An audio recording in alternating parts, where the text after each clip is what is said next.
Hodgson put him on his back. Thurston, right foot kick, down the ground, into the in goal almost. Hodgson cuts it off. Hodgson taken by Norton. He took him late. Marshall skips away. Marshall's still going. Marshall's got Richards coming up outside. Now inside. Richards pursued. He pushes Johnson away.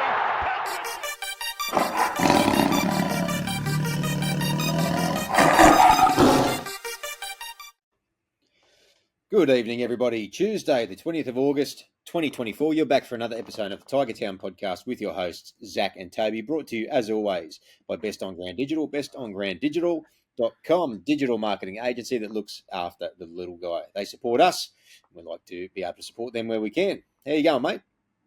Yeah, good, mate. Good. You know, it's very weird that we feel like this after a weekend of footy where we won, which is really interesting. It's only the sixth time we felt this all year. Can't remember. Fifth time. Yeah, we've improved. Last year's. We've improved our win percentage from the last 2 years by 20%. How's that? A 25% increase. That's depressing and exciting at the same time. But yeah. Yeah. Oh, mate, you got to be happy. Look at Benji. Hey? Oh, yeah, he's ecstatic, isn't he? Best How about season. you, mate? Big news, hey? What's that, mate? How about you? Big news, hey? Yes, so quite a few people have been touching base and letting us know and asking questions as well. And we're very lucky on the weekend, mate. We had our third come along, a little girl, Freya. Very happy, big and chunky and big old fatty. But, yeah, mate, the little ones love her and everyone's settled in pretty nicely. It's always good when they just settle in quite nicely and there's the routine is kind of, I don't know, easy to settle. So it takes a while to get your systems going, doesn't it? But absolutely. Wife was brilliant, and the new hospital drive-through delivery service is great. Just drove on in and drove on out. So mate, in and out. Another wonderful experience. So all going well there.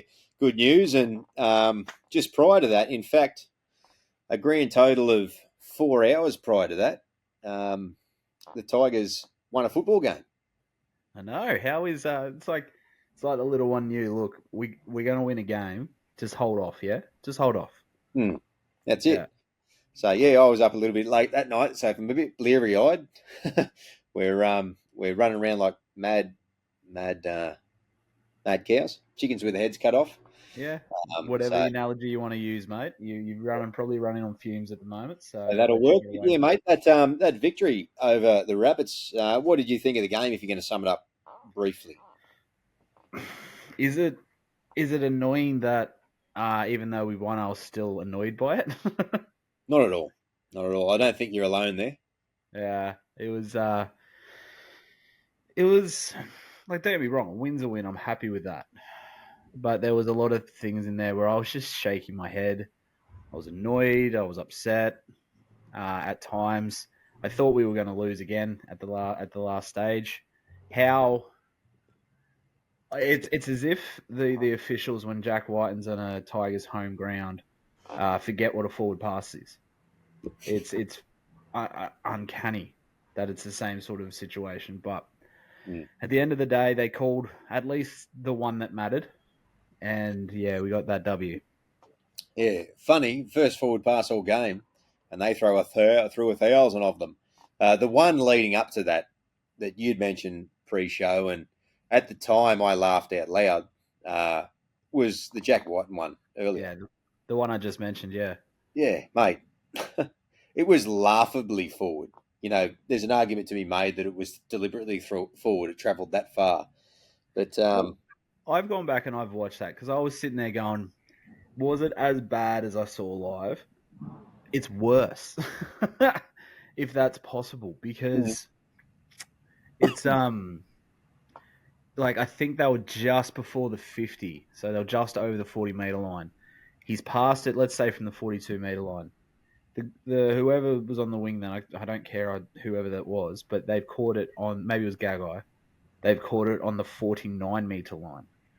No matter like unless you have hurricane winds, if that is where the ball is caught, that is a gridiron pass. That is Tom Brady would be happy with that. Mm. And the touchy was right there. And I don't understand this. Mm. But, it's a hard job they do. Fuck off, it is. I don't, mate. What do the touchies do these days? Like, Oh, honestly. absolutely nothing. Yeah. And They that's always send it up for review. They always they don't do anything. Offsides are never called. Forward passes are always missed. Mm. They just make a wrong decision every once in a while. That's about it. Mate, we were pretty scathing of Belinda Sharp last time we had Yeah, her. when I noticed we had her again, I was like, oh. We were concerned. Yeah, exactly. I thought overall she did a pretty good job, except my one critique, which sort of flows into everything. And no, it's not the Referee Town podcast, but I need to mention it, is I came to a bit of a realization that I thought on the weekend is that these inexperienced referees, whether they're male, female, or lizards, um, they they feel as though they need the whistle to control the game. So if they want to have the game under control, they feel as though they need to use the whistle to do that. And I think that's her issue. I think that she feels as though she needs to micromanage every part of the game to make sure she doesn't miss anything. And she's doing so by blowing the pee out of the whistle. If I go back and have a look at the penalties, excuse me, where are we? Penalties and ruck infringement. So there was 16 penalties over the course of the game and 6 ruck infringements. So that's 22 incidences where you've blown some form of indiscretion against the opposition. It was just too much. It was too regular, and that was my gripe with her, other than a couple of forward passes. But outside of that, I thought the game itself was refereed relatively well. I think it was if you're a Tigers fan. Not that I think that she was biased in one way or the other, but we spoke about it last week. Yeah, last week. These inexperienced refs don't know how to shut out a home crowd, and they're very much influenced by it. And so when I saw that it was her, I was like, oh, hold on. You know what? This actually might be beneficial for us because, Campbelltown was, I think, 2,000 people from being sold out. And there was word that a lot of them were Rabbitohs supporters. I couldn't see really any Rabbitohs supporters. So kudos to the people that made it all the way down to Campbelltown. Oh, yeah. Especially, mate, other context aside, where the team is on the ladder and like the way we've been going. The support has been unreal from everybody all year, and the fact it's still going and we're still showing the support. Absolutely. I mean, you look at how many people the Titans get to a home game when they're going bad. Like you're lucky to fill a row. Again, worst franchise in the game, but yeah, it's just a credit to, and it's funny. Like we have that chat that us three have. You, myself, and my brother talk about the Tigers, and I don't know whether it was you or him, but someone changed it to "We deserve better" in terms of the team. The fans deserve better, and it's true because Cody was because it is the truth. I mean, like we've suffered for so long, and we're still coming out in numbers. Like no matter how bad you think this season's going, I think every Tigers fan and his dog can see that there is light at the end of this tunnel now, finally, and that's why they're getting there in droves. So it's funny that we're talking. And in a variety of different areas too. It's not like there's one player who's come through and that's the one shining light. There's obviously the emergence of one clear gun, which is Lockie Galvin, but then behind him are several others. You can go through your list of names. We haven't seen much of Latu yet, but Sam Weller's been phenomenal. Bobber has continued doing what he's doing. We've seen bits and pieces from Talon De Silva and Fanua Pole's kicked on. And there's a handful I'm going to miss there as well. Heath Mason. Yeah, we've seen glimpses of Heath Mason as well. Luke Lelili.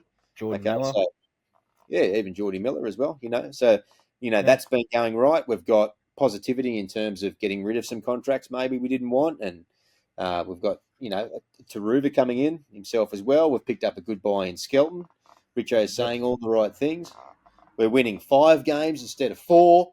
Oh, mate. Jeez. So, How is that not? it's like How is not that an improvement? Come on, people. yeah, and we can see our attack is looking better, even though it's still not always firing.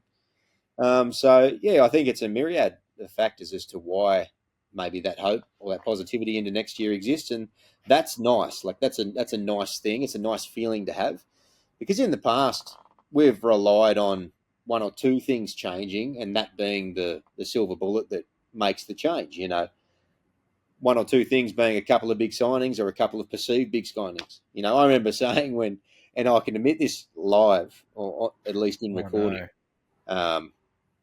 I remember saying prior to Jimmy Roberts, Jimmy the Jet, and Leilua lining up as our centre pairing, that to a mate of mine, this has every chance of being the best centre pairing in the league. Ouch. Yeah, That didn't so age well. That didn't age well at all. yeah, look, I mean, no visionary over here, obviously. Okay, but yeah, nah, interesting. Anyway, so Yeah. I guess the point I was trying to go to there was that in the past we've found hope into the next season like we do every year because of a couple of things. I think there's a broad spectrum change across the club, and there's a lot of green shoots in a number of areas, and I thought it feels a bit more organic in terms of looking forward to 2025 this year. Yeah, it doesn't feel like, it's been patched together. Like, perfect example is the Bulldogs. The Bulldogs are going well. You can't shirk that. They might even finish top 4, and that's a huge improvement, obviously, in the last few years. But that's a patch job. How long is that going to last? So they don't, like. I guess they've got that young Wilson coming through. Obviously, Carraz is a junior, but Yeah, they got good young players there. they do. Uh, Well, see, I don't know much about their junior system, obviously. no, So they do actually shit hot, but they're not as many names as are around the league that you've heard of as well. You certainly haven't heard as much of them about our ones. It's not to say that ours are any better, but I agree with what you're saying in a lot of ways. In that I'm not buying that their rebuild is complete. And I think we've said this before. They're going really, really well, the doggies, and you've parlayed into talking about Canterbury, but that's all right because it's connected to what we're talking about. yeah, But much like Canberra in 19, much like Parramatta and Souths in the last few years as well, these teams have caught fire all together, and the sides catch form at the same time, and they go on good runs. What happens when Bronson Sherry falls out of form? What happens when Connor Tracy gets the yips at some point in his career? What happens when Toby Sexton's kicking game starts going south? What happens when Burton's defence starts to drop off at certain points? And when is all that going to happen? Those are types of things that even the best sides have to deal with. You look down at Melbourne, for example, this year. Their main alpha dog, Asafa Solomona, like he's been out of form / injured. They haven't been happy with him. They've had to work around that. So yeah, when the shit hits the fan with the Bulldogs and they come up across a little bit of bad luck, maybe it'll be interesting to see if they've got the capacity within the rebuild, to your point, to be able to fix something like that. Whereas I think the way we're doing it, it sets more of a foundation from the bottom up. absolutely, and I think that's why it feels different.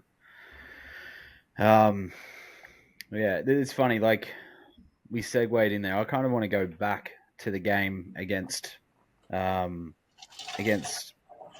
Bunnies on the weekend, because I kind of want to highlight why I was still disappointed. And it's basically because the Bunnies won every single one of the stats. Almost every single one. They won possession, 52%. We won completion rate. They weren't great with handling ball, but it was still 87 to 78%. They had more runs than us. They had more running meters than us, almost 400 more. They had more post-contact meters. They had 7 line breaks to 3. They had 56 tackle breaks to 24.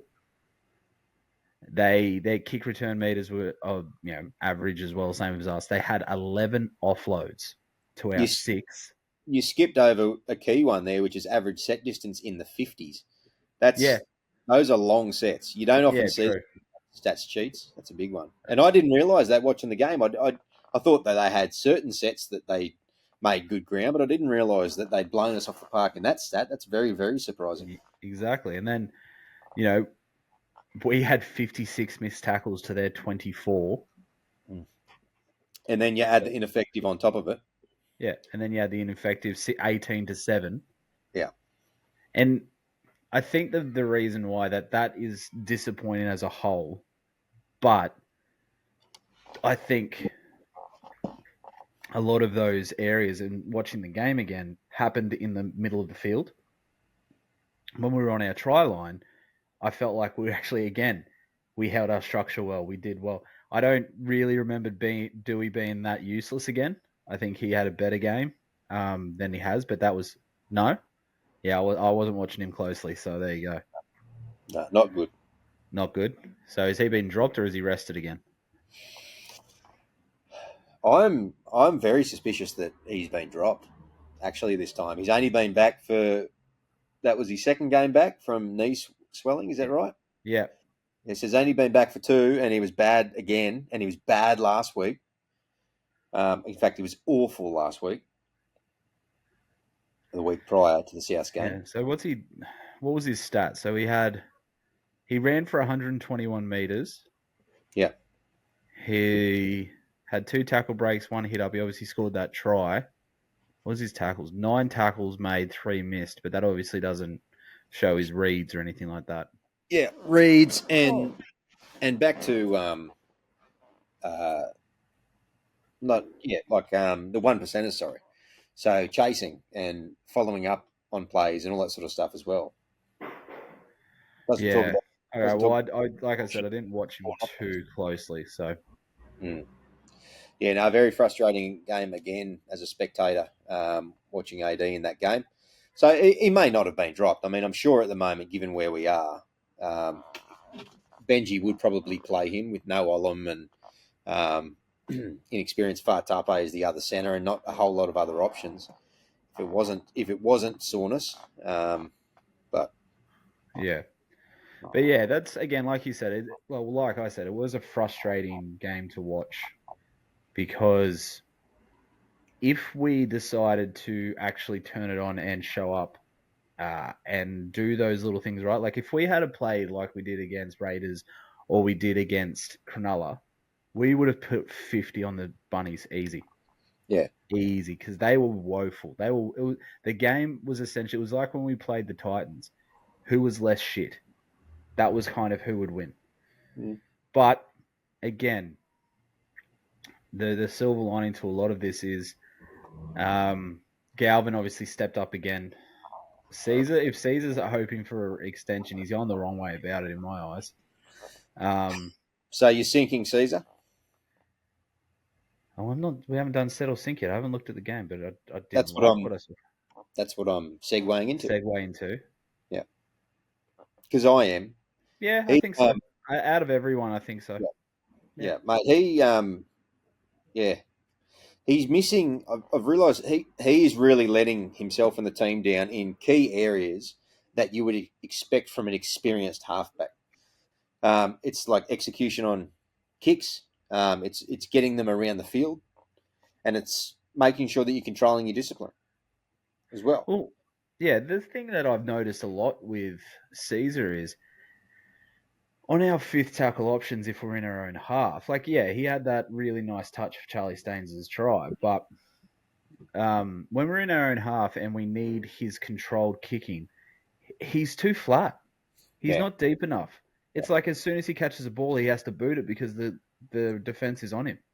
He also has a really weird kicking style where he releases the ball really high.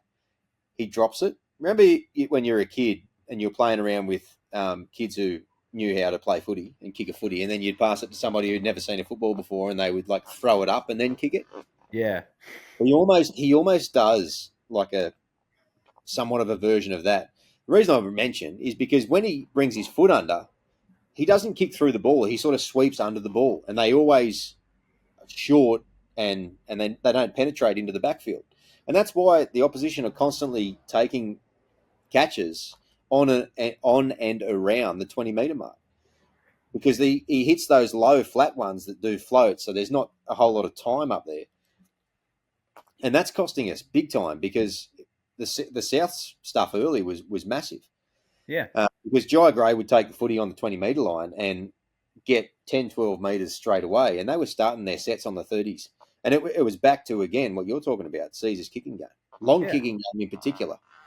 Yeah. And it was, I think, he's definitely actually my sink. I think, I think everyone else I've sunk over the last few months, weeks, whatever, how long we've been doing this, I think they were pretty good. They were acceptable. Steph had a decent game, ran for a few meters, tackled hard. So did Clemmer Clemmer. again. Clemmer played well. Yeah, Clemmer. I think Clemmer just did what Clemmer had to do. He's back to the little bit more than just a plotter. He's been a plotter majority of this season this year, which is annoying because he was probably our best forward last year. Mm. And Papali'i, I think Papali'i has definitely made a name from at lock, so it'll be interesting how Penrith use him next year. So, Hey, isn't it a shame the way he's come back from injury and he's playing? That we did release him a year early, because we could have kept him for next year and having him play as our lock. it is. G's doing a good job in the middle there. He is. He's not Cameron Murray, Jake Travojevic kind of lock where he's that link man. He's just that hard runner in the middle, ties up that middle really well. Yeah. So he has a little bit of a, I guess, acceleration at the line too. So, the difference when, like, if you talk about the two different styles of a lock, you've got obviously the link man, or you've got the runner in the middle, the third forward essentially, Papali'i, and then you sort of look at the third forward sort of aspect. The difference between like a Twal who's been used at lock and a Papali'i, Twal looks like he doesn't have another speed when he runs. He just runs and then he gets tackled and then he goes down. Where Papali'i looks like he runs and then he kind of accelerates at the line. Very much to like a Spencer Leniu, obviously not with that intent that Spencer Leniu has, but And Papali'i also has footwork at the line, and he also has an offload, whereas Twal doesn't really have any of those. No. So Twal is quintessentially a prop, and if you're playing him as 13, you're literally playing three props, where he's probably the most proppy prop that ever propped. Well, he propped up. He props it up. He does. He props it up. He's the propeller. So we've done our sync. We've done our sync, and just those two, basically. Who's your two? Those one, sorry, I should say. Dewey. Yeah. You were talking about Papali'i. Is Papali'i your lift, or because No. I'm just looking at the list there now. There's very few people that didn't play well. If I go down that list, Caesar and Dewey probably being the two actually that we mentioned before. Look, at the end of the day, it was the little things that went wrong, and you've said it before. There's like in every single aspect of the game, we are 5% off. But when you add all those 5% up, it really actually is a glaring weakness. And I think that's where it went wrong on the weekend. But my lift, I can't go past Galvin. He would just he just wants to win. There's just that energy about him, and it still baffles me. Absolutely baffles me that we have a team that has these players in there that we've brought in there to guide these youngsters, and the exact opposite is happening.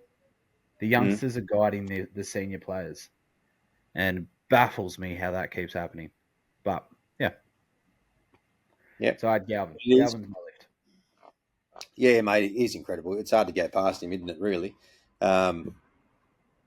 He just played extremely well. His touches were brilliant. Everything that happened, other than obviously the Caesar kick for Staines. Excuse me. Everything dangerous that happened around him. He's running the ball more and more and looking threatening around that as well, and physically up for that side of it. So yeah, he's a brilliant player, mate. On him, where are you sitting with Lockie Galvin in terms of long term? What are your fears or reservations about how long he's going to be in a Tigers jumper for? Yeah, that's a good question.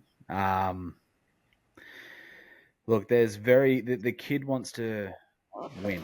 There is no two ways about that. He wants to win.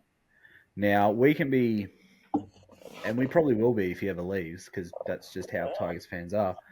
We can be judgmental, we can be fickle, we can sit there and say, we gave you this, that, and the other. At the end of the day, he didn't come all the way through our systems. We poached him from Parramatta. He's been with us now for 3 years, I think, maybe 4. Yeah, he was at our Harold Matts, and then he went to very briefly, and then he was with Parramatta Harold Matts, and then he came back to our Harold Matts, and he's been with us through Matts, Ball. So he started with us, then went to Parramatta, then came back. He was with us originally from memory, very briefly, and then went to Parramatta to start Matts. So okay, so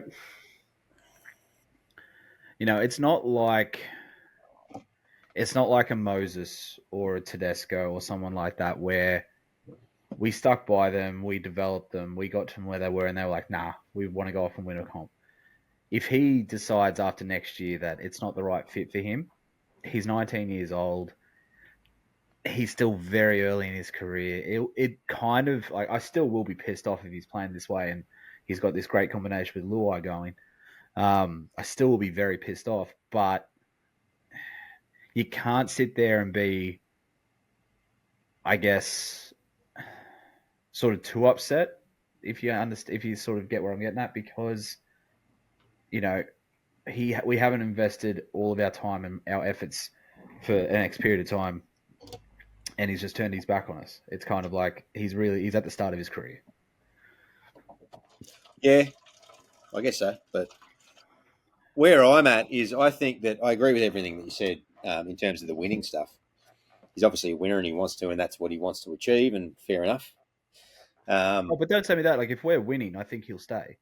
Yeah, and that's what I'm about to say. Is I think as it stands right now, he was basically told after it all blew up by his manager, "Look, just say this." And I think this was talk about happy. I'm seeing out my contract. I'm committed to the Tigers for my contract, all that sort of stuff. And I think in the back of his mind, he thinks, "Well, I want to go to the Roosters in a couple of years." And basically, I think where it sits with us is it's just up to us to change his mind. Mm. I don't think, as you said, I think he would love to stay. If the Tigers were flying, I think he would sign a lifetime contract. Yeah. He's a junior. He's from the area, and he loves the place. Like, same as a lot of those other young guns coming through. I guess it's just the amount within the person, as to how much they value winning over the culture or the area that they've come through in. And it's going to be different in each of them. I think Talon De Silva hasn't shown that, or in any way, shape, or form. Heath Mason said he's only wants to play for the Tigers. Said he wants to rebuild this place. He said he couldn't imagine himself going anywhere else with the challenge that's here. So, yeah, I think, mate. To be honest, I look at Luai and Galvin in the halves next year, and I can't believe that halves pairing won't be massively successful. There's nothing about them that tells me that they could possibly not dominate in so many ways. And then you add Appy into the equation, and then Buller, who's growing in confidence all the time. Mm. I mean, doesn't in some ways, in almost all ways, it matters who's around you next year. Obviously, the rest of the side matters, but gosh, a spine like that can cover up a lot of deficiencies in other areas. That's the thing. Like, if we were having this conversation start of the year, we would sit there and say, obviously, when the Luai announcement got, and I was one of the first people that just basically said, I don't know, I'm happy to have him, but he's more of a 5'8". I don't see him as a game manager. He's obviously completely scrubbed that. There is no doubt in my mind he's a game manager and he is a game halfback. Lockie Galvin, never heard anything of him until about November last year. Nothing. You're the one with your ear to the ground. The juniors, you just tell me what you feel I need to know.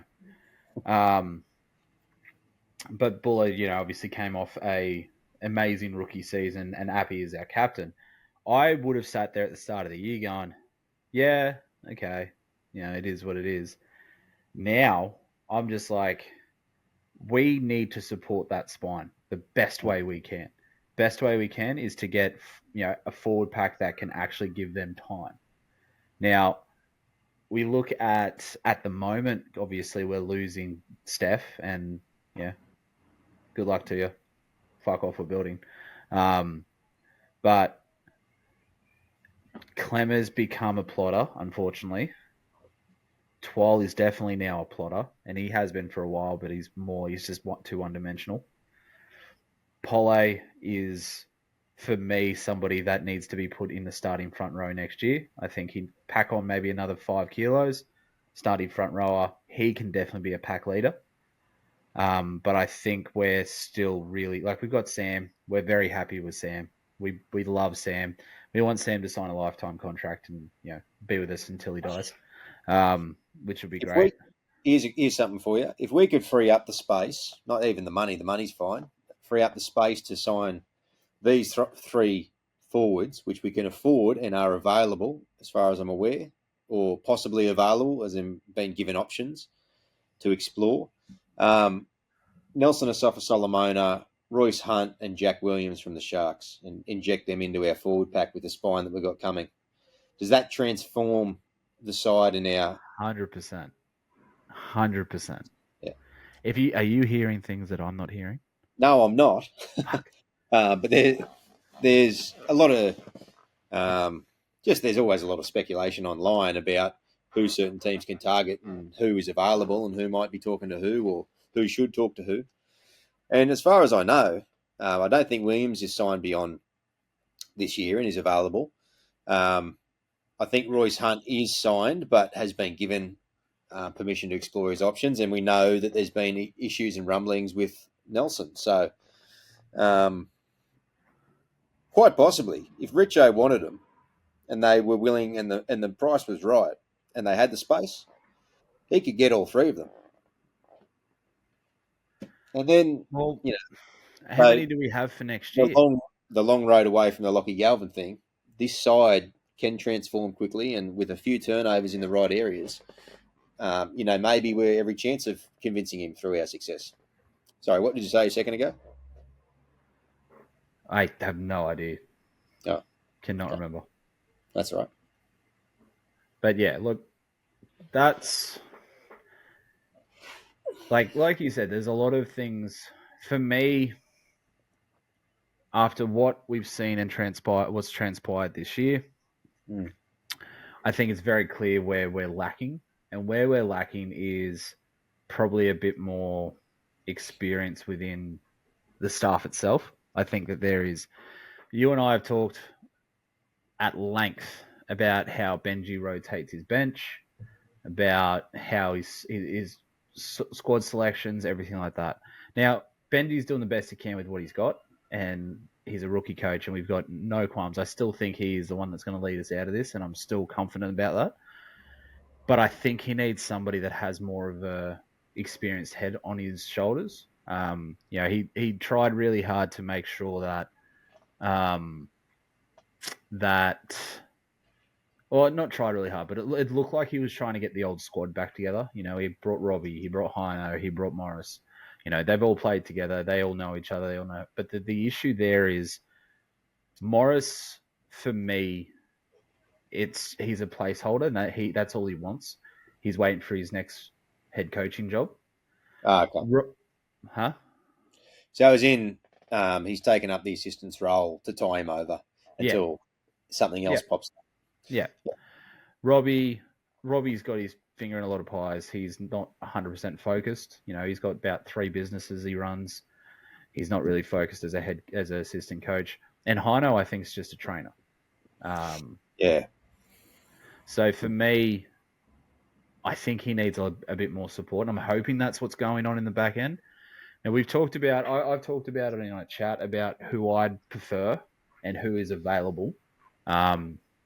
Especially now that, Riles has come in and done a sweep at Parramatta. But I think that we have to try to get Mary McGregor as an assistant to help Benji. They have history from the Dragons. it still baffles me that they got rid of McGregor because he actually has not a bad winning percentage. I think he took the Dragons to the finals 3 times in 5 years when he was there. So that's me, but I think that's like we talk about all this spine and we talk about this, we talk about that. If we don't have somebody that is kind of grabbing this team from a coaching position or from a star position and really guiding that more from a experience level, I think we're going to be starting from behind the 8 ball again. So Yeah, I can see that. Yeah. All right. Any other names or anything else you want to mention from that game? Anyone else play especially well? Personally, I think Sione Fainu on his his footwork. short minutes. He played 22 minutes only. He was great. In 22 minutes, he ran for 74 metres, which isn't a lot, but he only played for nearly a quarter of the game, and made 17 tackles. So he was busy. Yeah, look, I think the other person for me that I kind of wanted to touch on as well was Heath Mason. Yeah, obviously debuted there. For me, he had a kind of a mixed bag. I think he did well. I think he ran with a lot of intent, ran out of the back end a lot stronger than Buller does. Really tried to make sure that his contact was nice and hard first up. Yeah. But those not going for the ball, really, like, was he scared? Was he nervous? What was he? I don't know, because I have seen us in other occasions, if it's an attacking kick that doesn't really go too well for the opposition, they sort of give them the opportunity to catch it, and they're corralling them instead of going up for the glorified catch and the possible knock on. So I Yeah. have seen them do it a couple of times, but I agree with you. A couple of times he did let it go. He should have attacked the ball and taken a clean catch. So I think, that's that can sometimes happen with young fullbacks.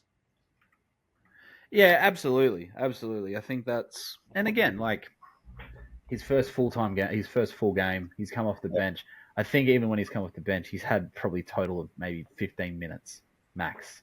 Yeah. So he's got And out of position often as well, and out of playing position as well. pseudo So, hooker. Yeah, I personally think he'll be much better off with that experience last week. I yeah, think we'll probably see a little bit more, a little bit more confidence from him. I think he runs really good lines as well. He straightens quite well, yeah, he something does. that Buller's starting to do, but Mason obviously having that halves background naturally has in his game. Yeah. So there's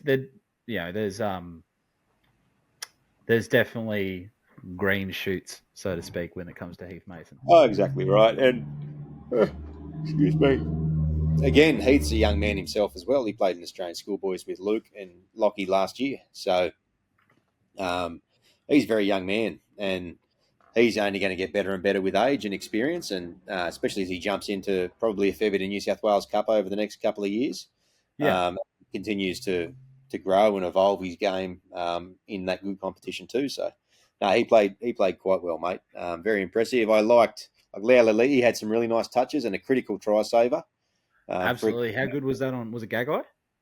I think it was, yeah. Yeah. I think so, yeah. Yeah, great and class touch earlier, but gee, he's unlucky with these HIAs. Well, it does sort of bring up an interesting question. He runs very much like Toa. He's built very much like like Toa. Built very much like Toa. How has Brian Toa not knocked himself out 100 times? I actually had that thought, and I don't know. Luke's ones have been unlucky.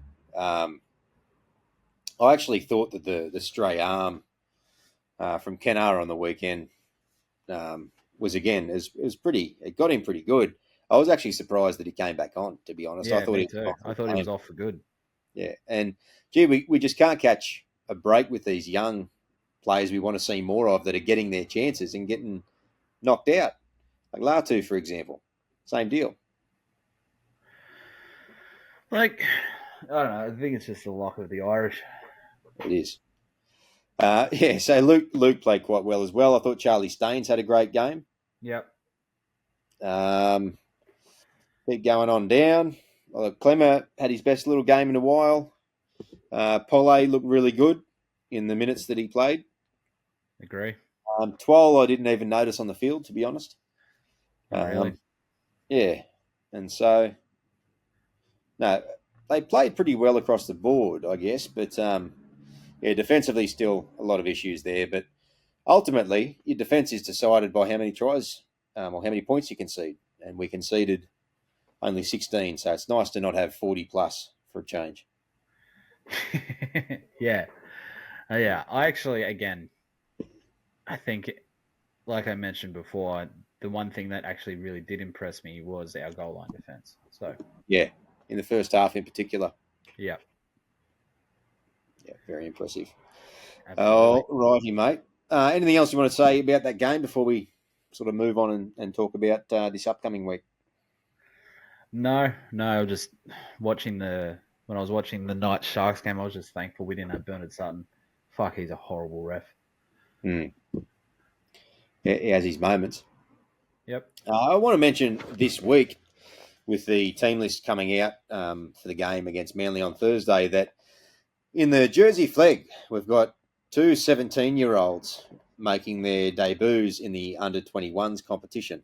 And that would be Anthony Large at fullback and Hamasi Makasini on the wing, who is a centre. Now, remember those names, Large and Makasini, because those are the two best talents by 17 lengths in our junior system. Large has been named above and clearly and away the best under 18-year-old in the country. And Hamasi Makasini has been, been compared to a young John Alomu in terms of how much he's been dominating everyone around him. And these guys are absolute must-keeps. So very interesting that they've been named as 17-year-olds in an under-21s competition to make their debuts in the weekend. So very exciting for them. And there's been a few whispers and discussions about possible issues with contracts ongoing. Both are signed, and Anthony for a while with his younger brother Ashton. And Hamasi at the moment, they're in negotiations to extend. So hopefully this is a good sign that providing this to them is investing in their development, and they see that, and we can lock them down long term too, because if we can manage to keep those boys at the club, they are guaranteed weapons, I'll tell you that much. So anyone that doesn't know, Anthony Large is essentially a half, correct? Yeah, he plays 5'8" / centre. Can play fullback. Can play fullback. Yeah. So we have, let's say he's 17 years old, but at the same time, Lockie Galvin's 19. What's happening in 2 years? Does he want, there's obviously a bit of a logjam with us with these really gun halves coming through the system, and then we went out and bought probably one of the best young halves in the game. I will say that Large is that good that in a couple of years, if he's still going on his trajectory, he could force Buller out of fullback. Wow, okay. As a debutant. So he's that good of a prospect at fullback too. Okay. Well, there you go. Mm. But Makasini's he's a centre through and through. So, yeah. So Makasini's fine. Like, happy keeping him, but confident keeping him. Is just Large. I'm just,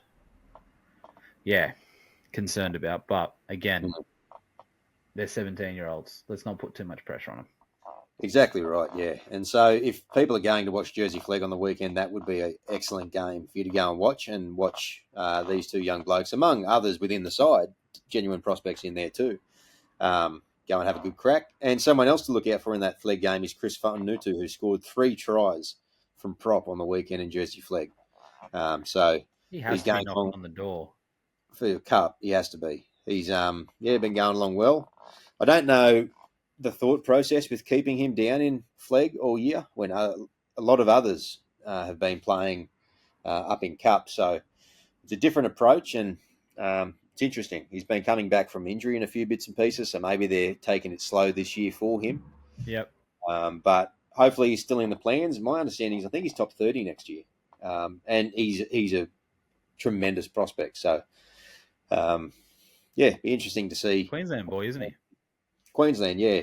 Yeah, play at Wavell Heights. Is he Wavell or Marsden? I can't remember if he was Wavell or Marsden. I think he was Wavell. I have to double check that. But yeah, mate. Yeah, tremendous footballer. So another one to watch. All right, so let's have a look at the side that plays Manly at Leichhardt Oval on Brooksy's Thursday return. evening. Yes. We have Heath Mason again at fullback. Solomon Alamalo comes onto the wing for Luke Lelali'i with Charlie Staines, the other winger. Junior Tupou returns at centre to replace Adam Dewey, who is also out, with Solomon Fa'atape, the other centre. Then we've got the same halves, Lachlan Galvin, Aidan Caesar, who escaped charge for his 2 on reports on the weekend. Steph Clemmer and Appy are the front row. Seyfarth, Samuela and Isaiah are the same back row and lock, respectively, as last week. We then get Latu return again, which is exciting. The more we get to see him play, the better. He's at 14, replacing Talon, who has been dropped, which I'm assuming is not for form. I think he's quite good on the weekend. I think he's just trying to get some game time into Latu. Why he doesn't drop Caesar is just beyond me. But anyway, we then got his brother Sione at 15, who played well on the weekend, as with Pole and 12 round out. The extended bench is Tim Johansson, and apparently that's how you say it, even though it's probably Johansson originally, Joe Hansen. Talon De Silva, Ruben Porter, Josh Folletti, and Tony Suka are the remainers in there. Mate, Manly are pretty short. Sportsbet have them at $1.19. Yeah. As you would expect, currently coming 6th. They're pretty full strength with the exception of Tommy Talau, who's been playing well for him, who's out with a pec. So I'm not going to go through their side. We all know the threats that they pose. What are you thinking for this game, mate? Well, it's Leichhardt. You know, I think we don't have a horrible record there this year. I think we've got a 50% winning record. So, look, I think we're every chance again. The only issue is they have, you know, such a good spine, which is really surprising. Huh? And backline. And backline. And just like, you've got Kohler in there. I remember the last time we played Manly, Kohler just tore us up. Saab is, you know, probably the fastest guy in the league. Ruben Garrick, it's just solid. And Lehigh Hopewadi, jeez. The Hopewadi DNA, it's bloody good, I'll tell you that much. Apart from probably their dad. But and then just a little known player, Tom Travojevic, I think, at the back there. Is that how you say his name? Travojevic. Never heard of him. Yeah. Never heard of him. He looks pretty green. Yeah. Oh, there you go. Nice to give him a... Oh, he's got a brother there too. That's a weird name. Oh, there you go. But yeah, look, I can't sit there and say one thing of how you're going to beat them, how you're going to do this, how we're going to do that. I think because you put pressure on Cherry Evans, it means that you leave Tom Travojevic open on the outside as well. Most of the time, if you rush one player, there's always someone out there. Or you go short to someone like Olakuatu, which is just lovely. Yeah.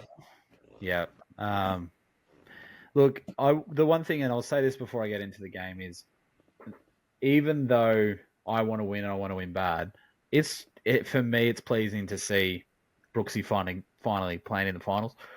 Like, as far as I'm aware, they're a lock. I don't think they can actually get knocked out of the finals unless something miracle happens. But I think I think they're sixth, and I think sixth and up because they won that. They had that draw. That 1 point is actually what sets them into the finals. So, look, it's just good to see Brooksy finally make it after having such a tough slog with us. So, yeah, to beat them, bit of luck, to be honest. Be nice. Yeah. I think if we can do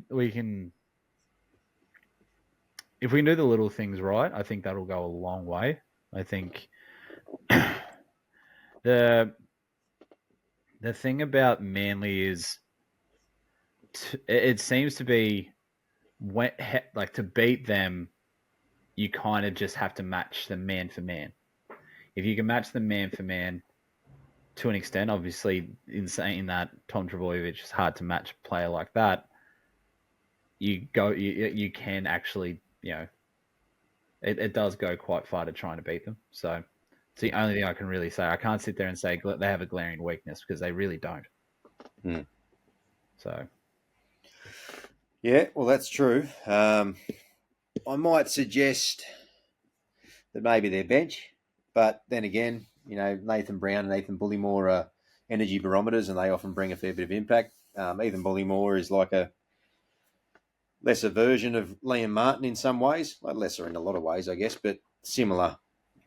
I think he plays a similar style game, which is very valuable. They've got a fair few toilers in there, but they're honest. They do their job and they play with intensity. The likes of a Carl Lawton, Lachlan Croker, these are mediocre players, but they play with intensity and they play hard, and they're tough opponents. So, yeah, they're going pretty good. They were out of form a bit earlier in the year, but they've won a few games of late, and a few ex-Tigers in there as well. yeah, They've been and then pretty good. If you look in the New South Wales Cup side too, they've got a few ex-Tigers. Yeah. You got Watson, Halida. You've got Aaron Woods, Jake Simpkin, Itasi James. So the Manly Tigers. It's interesting that Simpkin can't get a run there with Chen Hong as the backup hooker and Lachlan Croker there. So it seems like he's third string, which is interesting as to why he got out of the Tigers. Yeah, well, I think that I think Lachlan Croker was always going to come back into that number 9 spot, but I thought potentially Simpkin had that 14 down pat. I thought he was probably a better offering than what's that guy's name? Chan Kum Tong. Cheekam. It's not Cheekam. Old Cheekam. Old Cheekam. But yeah, look, my bold prediction for it,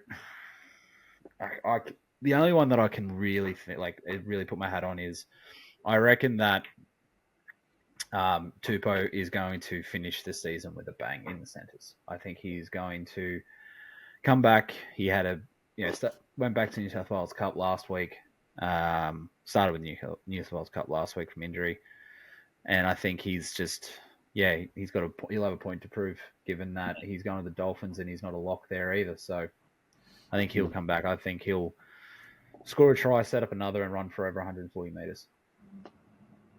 What a shame that we weren't able to re-sign him. I know that we've got Skelton in as a like-for-like replacement, possibly a better, more consistent, stronger replacement, but Tupou's just starting to sort of find his feet in the league, and thinking about keeping him as possibly a wing option, obviously on the other side. That'd be a hell of a wing option, or having even a centre option. We're pretty short out there in the 3/4 line, and would have been good, but it's all farts in the wind now, isn't it? Yeah, unfortunately, there was the unfortunate. I mean, the thing with Tupou is he has that drop, the Tupou drop, as we ended up calling it, every single game, but that doesn't tend to happen when you're in the centres. So I don't think it's going to happen. Yeah, but doesn't seem to happen as much. But so what's your bold prediction? My bold prediction is that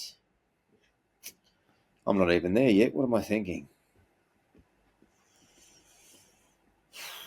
I'm going to say I gave you so much time. Yeah, you were very generous. I appreciate that. I'm going to say that on a tough night, and I believe it's going to be a tough night for us, Heath Mason is going to outplay Trbojevic man on man, as in he'll have a bigger impact on the game. Yeah, but that's the thing. If he doesn't have a big impact, somebody else will on that Manly side. Yeah, well, that's the point. Yeah, exactly. Scoreline, I've got us rank outsiders. Really, I got a bad feeling about it. I just worry that we might get a bit of a touch up and kill the little bit of nice feeling it had finally getting a win here. So the week just gone. They're going to get us, I reckon, 38-10, and it's not going to be very pretty. So I hope I'm wrong. That's where we're at. Look, I'm just going to go positive. I've said I'm going to do it all the way to the end. I think we're going to win. I think it's going to be something on the lines of 20-12. That'd be good. Would That'd be be. good. What's the weather situation down there? Don't know. Fine. It says fine, they reckon. Don't know what it's doing down there come Thursday, but Yeah, it yeah, says ground conditions good, weather fine. So Leichhardt at night, slippery. see, I'd like a bit of rain because that takes Trebojevic out of it. It To an takes a extent. little bit of their speed out, but I mean, if they've got long spikes on, it can make it worse True. because then you slip over and they're gone. Mate, do you want to mention anything about that game further before we sort of push into the back end of the show and wrap it up? Not from that game. I did want to sort of, I don't know, not badmouth him, but I kind of want to have a bone to pick with Richo, to be honest. Okay.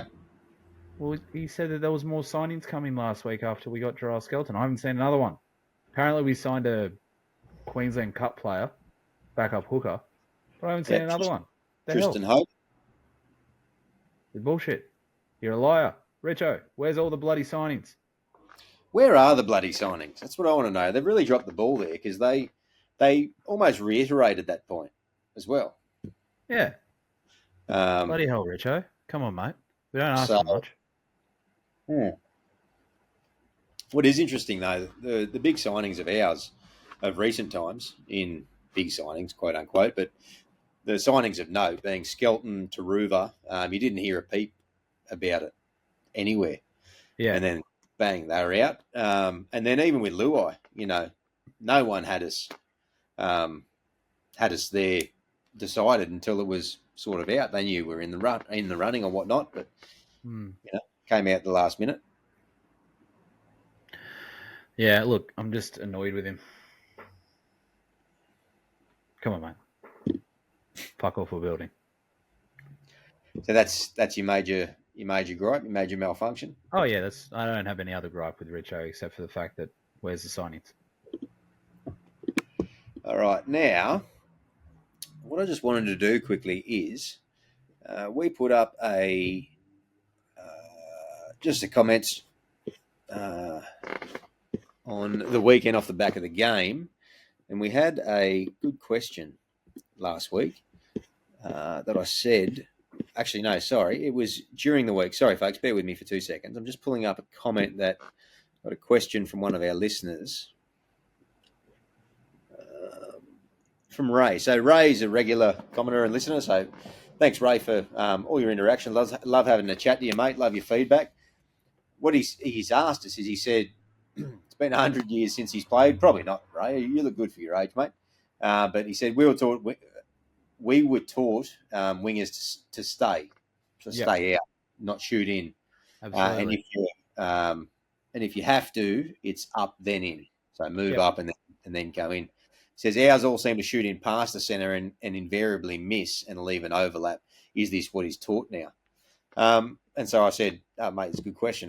We'll have a chat about it at the show. Mate, for me, it's definitely taught how to shut down those sweeps ahead of time, and they're taught to read body language of the sweep man and pick up how they can cut that off at the head. Because bottom line, if you do a sweep effectively, you create an extra man. So the defense needs to find a system to adjust, and it's your traditional slides or your umbrella or you shoot. So Ray, generally, if it is planned and it is structural to shoot in, what you'll find is all the inside men naturally will drift and sprint out to cover the back of where it is.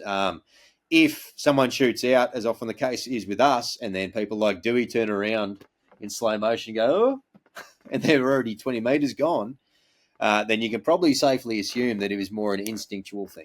But that's my take, Toby. You got a variation on that? Yeah, no. It's the way that you can kind of, I guess, look at it as if it is a planned structure, a defensive structure, is usually you will see the inside man actually push off the defender to get a bit more of a launch. It's not like, oh shit, let's run. They go, okay, I know what's happening, push, launch. And it's usually what happens. So yeah, no, it's definitely taught these days. And most of the time for the really good sides, your Roosters, your Panthers, your Storm, everyone like that, it's based on, and now even these days, the Bulldogs are quite good at it. It's if it's done effectively, or if it's done well, it is super effective, and it's very hard to get around. Yeah, because it is. you'll just run out of space. That's all that happens. Ironically, teams do it to us probably the most because they know that if you rush the West Tigers, at least in recent times, we don't often have a plan B, and so it works quite well. So teams are often doing it to us more so. If you want an example of how and why, yeah, exactly. Very good, mate. We might then push on, wrap sharp. What do you reckon? Yeah, sounds good. We got by the time this comes out, you'll only have one more day to wait for a Tigers game. So that's it. Short week. Gonza. Get it all out of the way in one fell swoop. Facebook, YouTube, Instagram, Apple, Spotify. That's where you'll find us. Like, subscribe, all that good stuff. If you've got anybody else that is a Tigers fan or not, and you thought they might like the show, even if it's to make fun of us and maybe make a parody account where they just take the piss out of us, then let them know. Sign up and give us a listen because we love it. Love all I can't talk. We love the support as always. Thanks again. Speaking of support, thanks again to our sponsors, Best On Ground Digital, bestongrounddigital.com. They will not steer you wrong. The digital marketing agency looks after the little guy. Thanks again to those guys. Got the spiel out there eventually. West Tigers Media, we like to recommend, is the West Tigers podcast. Those guys do wonderful work. Get on over and follow them as well. Mate, stumbling over my words, it's a mouthful. I must be tired. It's almost like there must be, a new distraction in the house that keeps us up all night. Something like that. But we got there eventually. Thursday night, mate. Leichhardt Oval. It'll be good to see. Who doesn't? It's our last Leichhardt Oval game? I think so, yeah. Because we've got this game, we've got the bye. And the last one's at Campbelltown. Yeah. So last one for the year. Get on out and pack the hill. If you're down there, and we know that you will, rain, hail or shine, get on down and see if we can get the boys over the line. Imagine getting Manly at Leichhardt. A boy can dream, eh? Boy can definitely dream. Let's just not get a third consecutive wooden spoon. Get back to Parramatta. They've missed it. Absolutely. We've got something to fight for now. If we don't get through this week, we're still looking to spoon bowl, fingers crossed. Yeah. Something to get excited about. How good. Mate, nothing more to say on that note than go the mighty West Tigers. Up the Tigers.